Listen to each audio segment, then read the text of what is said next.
Meu nome é André Ferreira, sou neurologista e neurofisiologista. Hoje eu quis trazer uma pergunta muito frequente do consultório, que é o diagnóstico precoce da doença de Alzheimer por uso de biomarcadores. Esse é um grande assunto de 2024, já que foi publicado na Alzheimer's Association os critérios para a gente fazer o diagnóstico, inclusive antes do desenvolvimento da demência.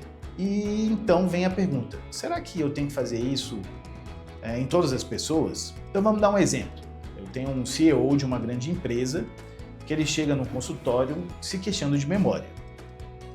Nesse momento, o neurologista, através de uma boa história clínica e, obviamente, de um exame físico bem feito, além de testes de triagens para avaliação das nossas faculdades cognitivas mais comuns, como a nossa capacidade de leitura, memória imediata, memória tardia, capacidade de cálculo, definir se esse paciente tem ou não alguma alteração cognitiva que justifique a gente solicitar o exame. Então, digamos que a gente fez a avaliação desse doente e ele tem um fenômeno chamado transtorno cognitivo subjetivo, ou seja, após a nossa avaliação, nós não identificamos nenhuma anormalidade na memória desse paciente. Ele tem indicação de fazer esse exame? Não. Agora, esse mesmo paciente, nós podemos identificar, então, um déficit de memória o suficiente para atrapalhar o seu desempenho. Ele tem, então, um transtorno cognitivo do tipo amnésico. Esse paciente tem indicação para se fazer a pesquisa desses biomarcadores?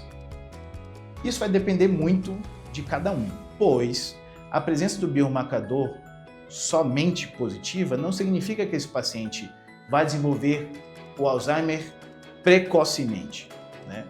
Tem estudos que mostram que em 10 anos, 30% desses pacientes que têm algum biomarcador positivo vai desenvolver o Alzheimer clínico, os outros 10 não vão desenvolver o Alzheimer clínico. Isso por quê?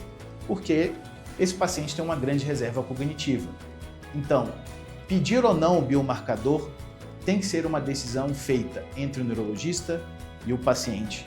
E as consequências desse resultado devem ser discutidas de forma aberta e, obviamente, com a preocupação sobre como esse resultado atingirá a vida do paciente e da família. Se você ficou com alguma dúvida sobre Alzheimer ou outros conteúdos da neurologia, mande a sua pergunta que em outro momento nós podemos responder.